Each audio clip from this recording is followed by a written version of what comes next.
Hi guys, my name is Beth and I am a mum from South Australia. We have begun homeschooling officially through the government this year. We are very new to homeschool and I'm going to talk about my personal reasons and our personal reasons for homeschooling a little bit later, but I'm here to give you a few steps on how to get started.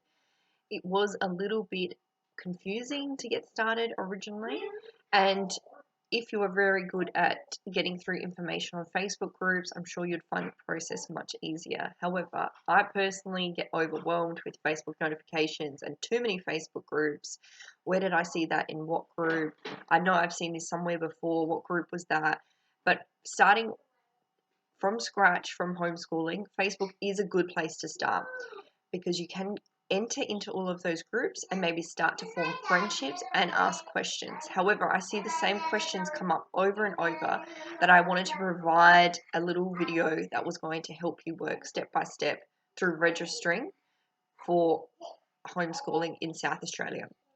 The first thing that we did, go onto Facebook, find the groups for your state and your region. We're in the north side of South Australia, so I wanted to make sure I was in those northern groups. Secondary to that is, and that might just give you a bit of a feel for homeschool, and that's the reason I did that first, is I wanted to just get an idea, is this vibe right for us? Sometimes it can be a little bit unschool versus Australian curriculum in some discussions, but the thing is these parents are honest and they're sharing their own experiences. Second thing you should do, if not the first thing you should do, is go onto the South Australian government website for home education, and I'll just show you what it looks like if it works. This is what it looks like, and if you scroll down you can find a few links in here, including apply for your home education. This is going to give you, that's going to give you your, once you just put in your details, it's a very short form, it's just online, it's pretty much just requesting the fact for you to get an application. You can then see the application, and this is going to this is what you need to be legally registered for homeschool in South Australia. I'm kind of in this space of will they go back to school, so that's important for me to make sure that I do follow the rules in our state, so we have a smooth transition depending on how our lifestyle changes and how the outcome for my children is going to change as well. So just keep that in mind. People are going to have different opinions on that, and if you are a veteran homeschooler, I'm sure you'd know a lot more than me. I'm just here for the beginners in South Australia. Okay, so a guide to home education. So once you've pressed the little apply button, that just gives you the application.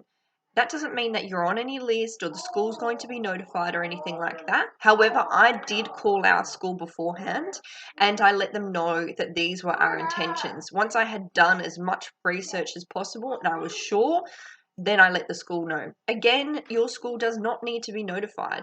They can simply receive an email from the home education unit once you are approved. That's the other thing with South Australian homeschooling. Your child does need to be connected to a school. So your child needs to be enrolled in a school, whether it's a local school or whatever. It doesn't matter as long as they are on the list somewhere. And this is potentially the government's way of keeping track of all children in the state. And that is probably why some parents decide not to enroll them officially. They want to go under the radar with the state. So again, your own theories on how the system works. Okay, so what we want to go to is this guide to home education. This might not be for you at all, as in reading the documents and going through the state system, that might not be for you. I wanted to do things the right way because I was nervous and I wanted to make sure that I was kind of going through the steps to give Anna, our daughter, the best possible version of events. So that guide to home education is a big PDF. However, the way it's written is really easy to understand. It's not full of government jargon at all.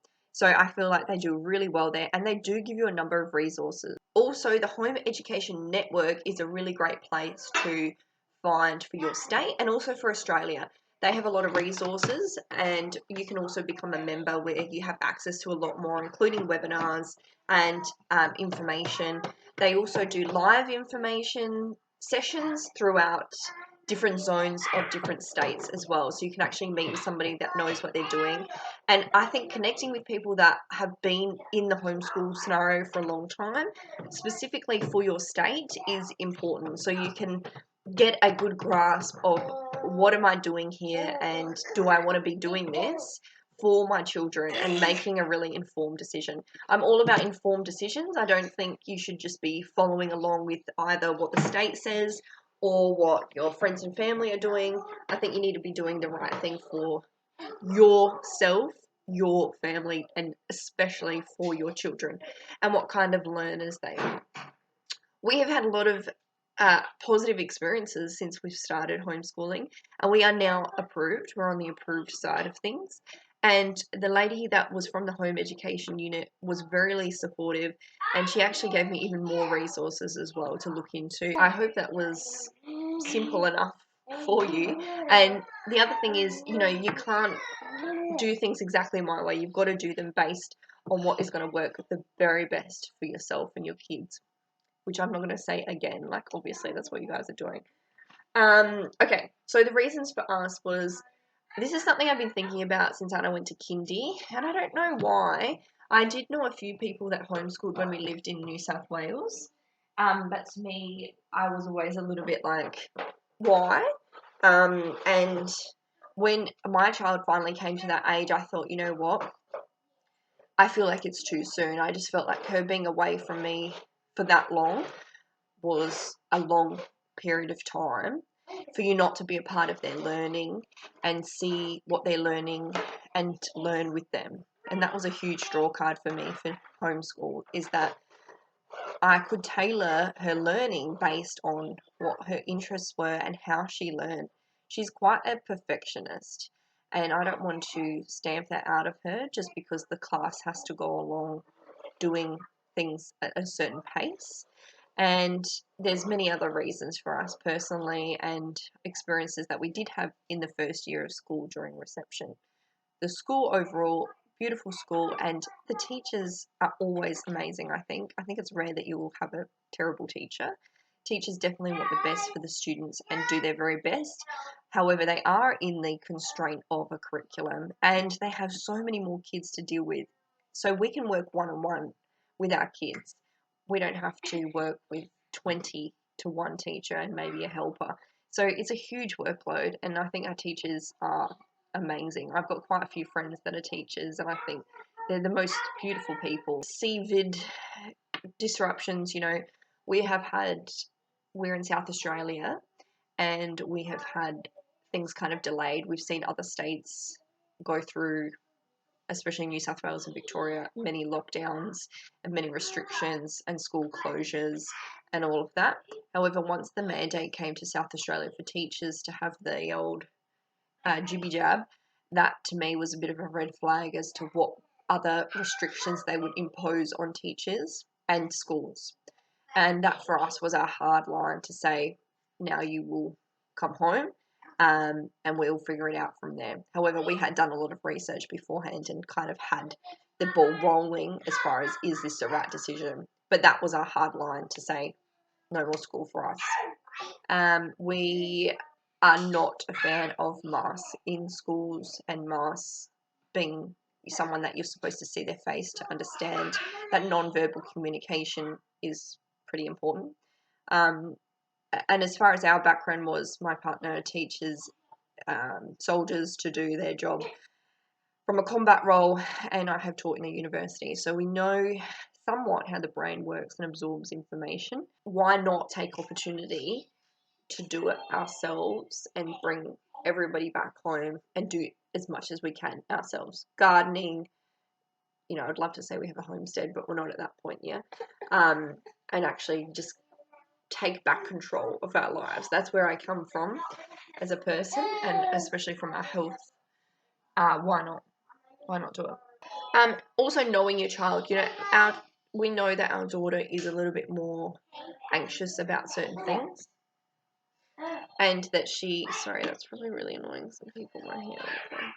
I also like the idea of being able to eat and drink and go to the toilet when you want. That to me is like an element of freedom that I understand why schools don't have that kind of relaxation with their students, especially little kids, because they'd constantly be eating or constantly be getting food everywhere or constantly be running off to the toilet.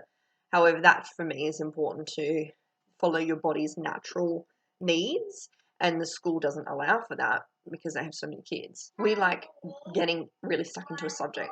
So we've been working on lines for a couple of weeks, and we're getting into lines, not just doing a small worksheet on lines. We're actually able to really submerge ourselves in that one topic. And that was a topic that Anna chose to research. So I really love that. Brainstorm first. What does my child like to learn? What have they mentioned they want to learn? And then we got our child involved and we asked her, what do you want to learn? So we added to that list. We also came up with other things ourselves. So, for example, we could just look at not just a frog, the pond, the lake, the river system, the water system, the ecosystem in its entirety. We could also look at the body parts of a frog, the body parts of an insect. And that then led me into other resource ideas, which I'll mention in a sec. So brainstorm was number one. For us, number two was looking at the Australian curriculum for year one and year two and getting an idea of what kind of basics they learn at that time.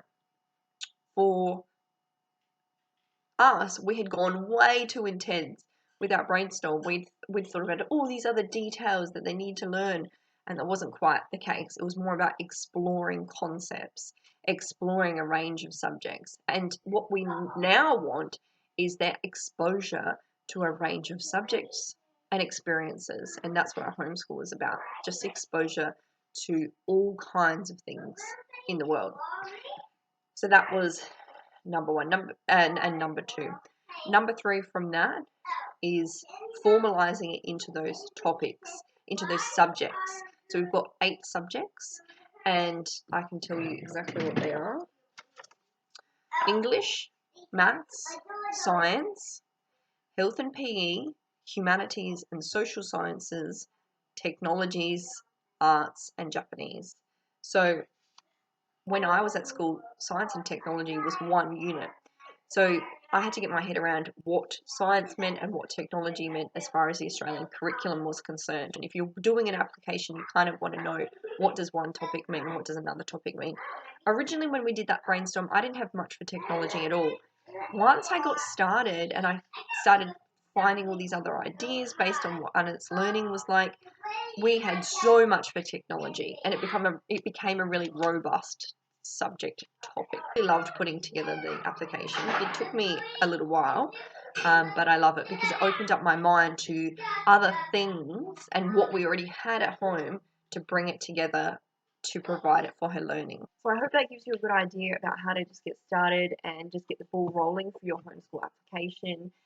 We loved this process, and we found that we could really bring something to our daughter, and we always have something to go back to now. In fact, we have so many resources, and I'll talk about resources in another video because this is already too long and I can just crap on all day long. Yeah. Good luck, and comment below if you found your experience, how you found your experience, what stage you're at. Are you a beginner like me? Tell me. Thank you. No, I will say thanks for watching. Oh my god. The food's going to be in the end of that video. Thanks. And thanks for watching. Thanks for watching.